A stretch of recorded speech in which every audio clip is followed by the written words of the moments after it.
Hey, salut les béliers, c'est Delphine. On se retrouve aujourd'hui pour votre guidance hebdomadaire, semaine du 4 au 10 mars 2024. J'espère que vous avez la grande forme, les béliers, signe solaire, ascendant, lunaire, vénusien du zodiaque. Vous le savez, comme chaque semaine, on va aller jeter un petit coup d'œil à vos messages dans les thématiques émotionnelles, sentimentales, le cœur et ses émotions. Et le pro, les activités, le matériel, le concret, la matière. On garde évidemment à l'esprit qu'on est sur YouTube, c'est une guidance générale. Je vous invite à prendre le ou les messages s'ils résonnent et à tout simplement les laisser à un autre ou une autre bélier dans le cas contraire. Les béliers, on va aller chercher vos messages avec l'oracle G, l'oracle des fées de Mademoiselle Lenormand, le tarot créole et l'oracle des 12 guidances astrologiques. Avant d'en finir avec cette introduction, je vous remercie une nouvelle fois toutes et tous chaleureusement pour vos abonnements, pour vos souscriptions, pour vos commentaires, vos likes. Tout ça, ça contribue évidemment à la pérennité de la chaîne, à la visibilité également de la chaîne. Ça me fait par ailleurs extrêmement plaisir de pouvoir interagir avec vous à travers les commentaires. Donc merci chaleureusement à toutes et tous. Je vais bientôt proposer une nouvelle guidance en jeu. Alors pas tout de suite, mais ça va venir très prochainement. Alors je resterai à l'affût si j'étais vous.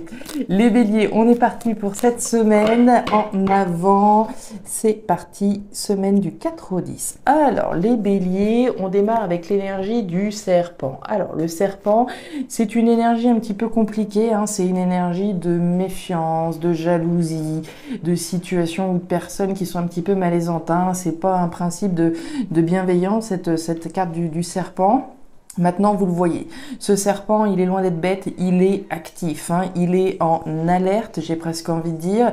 Ça avait un petit peu le cobra qui est posté, qui est arqué et qui attend le bon moment peut-être pour agir si besoin est. Il est en alerte, il est sur ses gardes, méfiant, méfiante et surtout prêt à agir, prêt à bondir si la menace venait véritablement à se rapprocher de trop près.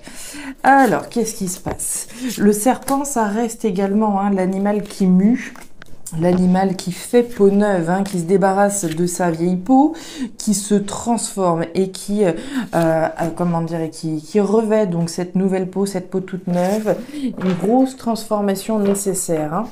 Derrière, nous avons la carte du grand-père. Alors, le grand-père peut faire référence à une situation du passé, une personne du passé, c'est possible, on verra.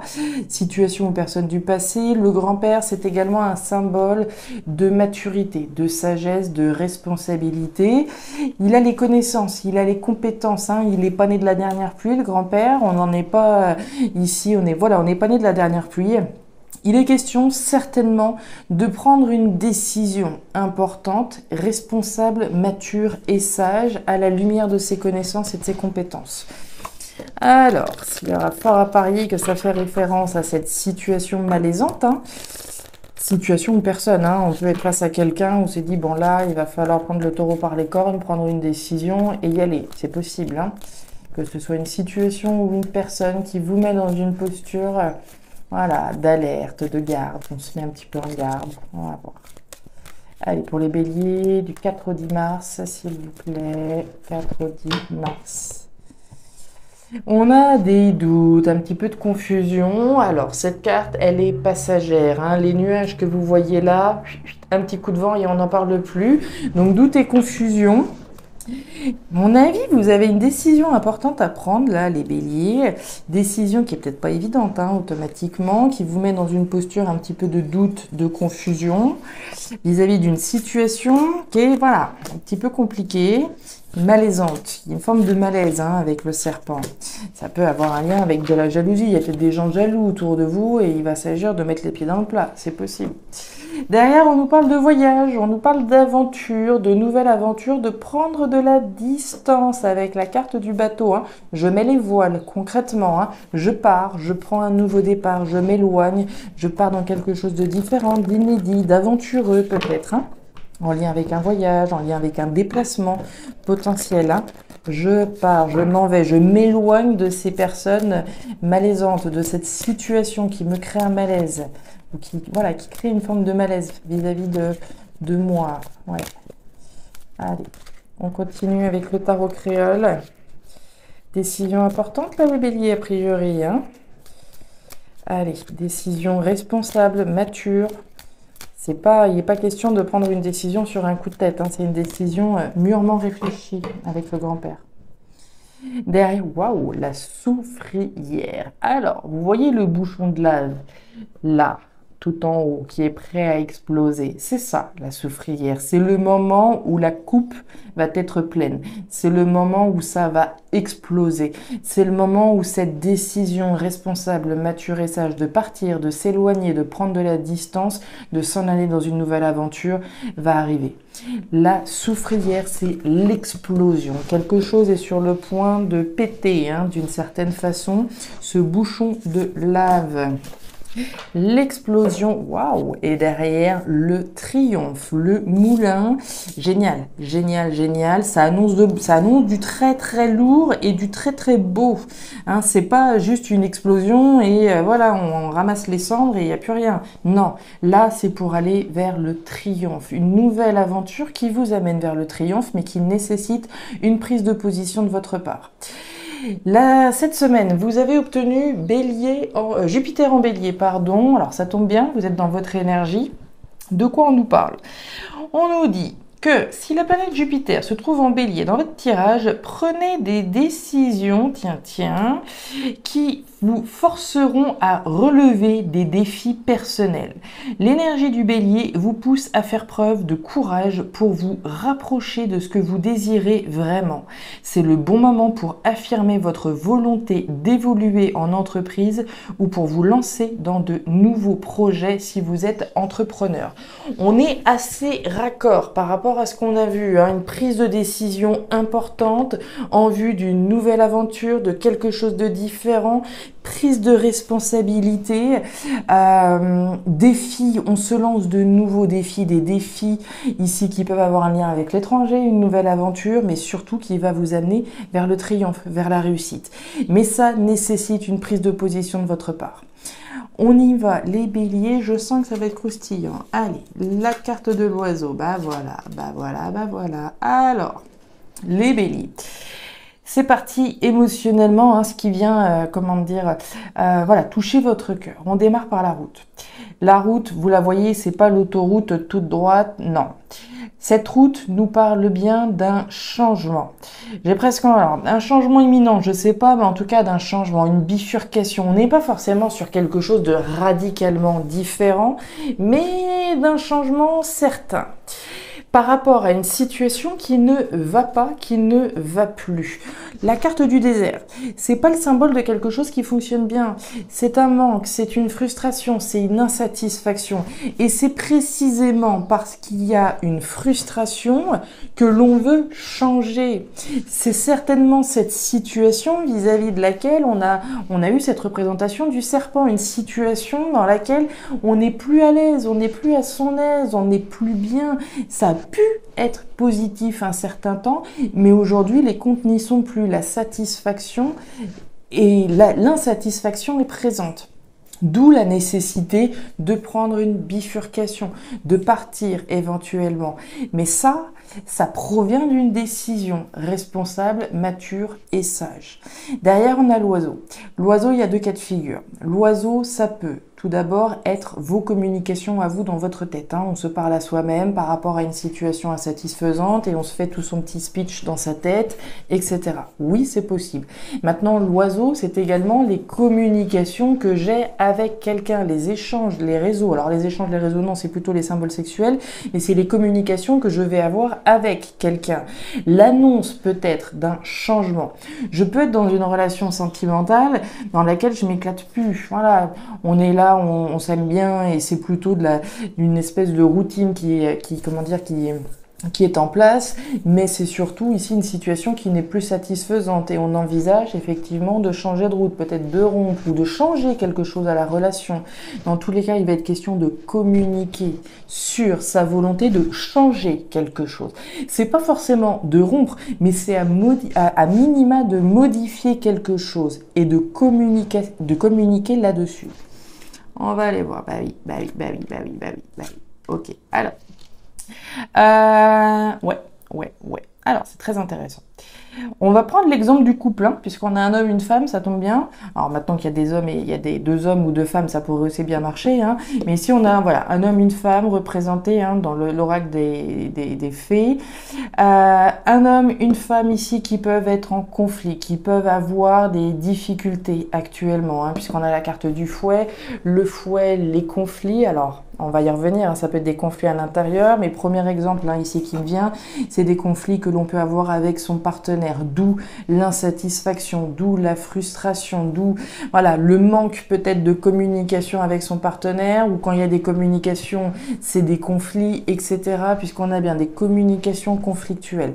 Donc c'est possible hein, qu'on envisage de changer de route, peut-être de s'éloigner de son partenaire un certain temps, afin de pouvoir revenir à quelque chose de plus simple, c'est possible. D'accord? Conflit ici avec quelqu'un. Maintenant, les béliers, le deuxième point de vue que j'ai sur la situation, c'est bel et bien le conflit que vous avez avec vous-même par rapport à un changement. Puisque le conflit représenté là, c'est le conflit par rapport à une prise de position. On l'a vu, je dois prendre une décision responsable. La décision d'aller chercher mon bonheur, d'aller chercher mon triomphe, d'aller dans une nouvelle aventure, de me lancer de nouveaux défis éventuellement. Oui, mais est-ce que j'y vais? Est-ce que j'y vais pas? Peut-être ben que oui, peut-être ben que non. Est-ce que c'est le bon moment ou pas, etc. Voilà, les conflits à l'intérieur, tout le speech qu'on peut se faire dans sa tête par rapport à ce changement que l'on a envie d'initier. Premièrement, par rapport à cette insatisfaction que vous avez, écoutez votre intuition, écoutez votre instinct. Si vous vous écoutez, si vous écoutez votre petite voix intérieure, qu'est-ce qu'elle vous dit, les béliers? Elle vous dit de rester là où vous êtes, d'attendre, de voir comment les choses vont évoluer, ou est-ce que cette petite voix vous dit c'est bon, c'est terminé, je passe à l'action et je m'en vais sur une nouvelle route? Ça dépendra de chacun, d'accord? La femme, c'est votre intuition, hein, qu'on soit un homme ou une femme. Ensuite, l'homme, l'action. Là encore, que je sois un homme ou une femme, je passe à l'action pour m'en aller sur une nouvelle route. Mais on le voit, ce tiraillement dans lequel vous êtes. C'est un petit peu comme si, voilà, on avait peut-être, voilà, construit quelque chose, un certain temps. J'ai pu construire une relation sentimentale, une relation professionnelle. Ça a duré le temps que ça a duré. Aujourd'hui, les comptes n'y sont plus, la satisfaction n'est peut-être plus là, je suis à l'aube de m'engager sur une nouvelle route, mais cette nouvelle aventure qui me tend les bras est encore un petit peu tiraillante, hein, je suis encore attachée, mine de rien, à cette situation, et cette nouvelle aventure qui me tend les bras, oui, mais, hein, tout ce conflit que l'on peut avoir, conflit peut-être aussi sur le fait de communiquer tout simplement sur son besoin de changement, d'accord? Il y a un besoin de changement d'air là, hein, radical, clairement. On va voir justement au niveau pro-matériel ce qu'on a. Alors, au niveau pro-matériel, on démarre avec l'énergie de l'escargot. L'escargot, vous le savez, c'est pas le symbole de la rapidité, hein. C'est bien au contraire quelque chose qui prend du temps, qui prend du retard. C'est pas une carte qui est grave, hein. La carte de l'escargot, c'est une nécessité. Les choses doivent prendre du temps, on doit procéder à un certain nombre de choses. Ça prend du temps, ça peut être pesant, ça peut prendre du retard, mais c'est généralement nécessaire. Donc une situation qui prend du temps, ok. Vis-à-vis de quoi? Vis-à-vis de l'accord, le compromis sur le fait de verbaliser quelque chose. Tiens, on parlait ici d'un tiraillement sur le fait de changer de route. Ici, j'ai un accord, un compromis intéressant. Je dois prendre une décision qui me met en conflit avec moi-même ou peut-être avec quelqu'un. Ici, j'ai le compromis. Vous le savez, le compromis, avant d'être avec quelqu'un d'autre, il doit d'abord être avec nous-mêmes. Je sais que ça peut prêter à sourire, mais c'est véridique. Je m'engage, moi, solennellement. Je fais les choses parce que ça résonne et ça vibre avec moi. Non pas parce qu'on m'a dit de le faire, mais parce que c'est ce dont j'ai envie de faire. C'est cette aventure que j'ai envie de réaliser. Donc avant de pouvoir trouver un accord, un compromis avec quelqu'un, il faut déjà être en accord avec soi-même, sortir de ce conflit intérieur. Est-ce que j'y vais ou pas sur cette nouvelle route? Donc accord, compromis qui prend du temps automatiquement. Si je suis sur le point de renverser la table et de partir dans une nouvelle aventure, décision responsable que je prends pour aller chercher voilà, mon bonheur, mon succès, etc., c'est une décision qui est engageante. D'abord avec moi-même. Et une fois que cette décision elle est prise en mon âme et conscience, une fois que j'ai pris le temps de procéder à cette décision que je suis sur le point de prendre, je vais ensuite pouvoir la verbaliser. Je vais pouvoir agir comme on en parlait ici. Il est radical votre tirage, hein. Ouais, bah oui, bah oui, bah oui, bah oui. Ok. Alors, sous la carte de l'escargot, on a la justice, le lys. Le lys, c'est, alors oui, la justice au sens strict du terme, hein, on peut travailler sur un accord, un compromis au niveau légal, juridique avec quelqu'un, quelque chose qui prend du temps, c'est possible. Maintenant, j'en reviens à mon premier message, celui de prendre une décision qui soit juste pour moi. Quelle décision je suis sur le point de prendre? Est-ce que c'est la décision qui est la plus juste? C'est vous, d'accord? La justice, c'est aussi la vérité. Reconnaître une vérité. Ça prend du temps. Est-ce que je suis à ma place? Est-ce que je suis pas à ma place? Est-ce que je dois faire ceci? Est-ce que je dois faire cela? Quelle est la meilleure décision? Décision sans appel, hein, c'est une forme de verdict que je prends. Mais ça prend du temps. Est-ce que je divorce? Est-ce que je vends? Est-ce que j'achète? Ça prend du temps de prendre une décision qui soit autant engageante. On voit que le compromis, l'accord, hein, qu'il soit avec vous-même ou avec quelqu'un en face de vous, hein, si on procède peut-être donc à trouver un accord, un compromis avec, je vous le disais, peut-être l'avocat de la partie adverse, etc. Ici, ça fait référence à un ancrage, à une stabilité, quelque chose ici qui a été ancrant, hein. On va ici tâcher de trouver un accord, un compromis pour accéder à une nouvelle forme de stabilité. Ok. Et derrière, j'ai l'ours. L'ours sous la carte de la femme. À partir du moment où cet accord, ce compromis juste, il est trouvé, que ce soit avec vous-même ou avec quelqu'un d'autre, derrière, il y a de la détermination à faire tout ce qui est nécessaire pour accéder à une nouvelle stabilité, à un nouvel ancrage qui soit juste. Et derrière, l'arbre du voyageur. L'arbre du voyageur, c'est l'arbre de la connaissance et l'arbre des voyages, l'arbre des déplacements. Très intéressant, surtout quand on voit qu'effectivement ici, il est question de procéder à une décision importante. Une décision qui nécessite certainement qu'on accède à un certain nombre de connaissances avant de pouvoir s'engager dans une nouvelle aventure. Voilà les béliers, les messages que j'avais pour vous pour cette semaine. Très intéressants vos messages. Vous me direz si ça a trouvé de la résonance dans vos vies, hein, certainement plus avec certains béliers qu'avec d'autres. Dans tous les cas, ça me fera plaisir de vous lire si vous souhaitez partager votre ressenti avec moi et avec nous. N'hésitez pas à regarder votre signe ascendant, lunaire, vénusien. Vous le savez, hein, ça vous permet d'avoir un tirage qui soit davantage personnalisé. Et enfin, si vous le souhaitez, vous pouvez me joindre à guidance-de-delphes@gmail.com pour une lecture particulière. Je vous souhaite une excellente semaine. Le meilleur pour la suite, les béliers. Prenez grand soin de vous. Au revoir.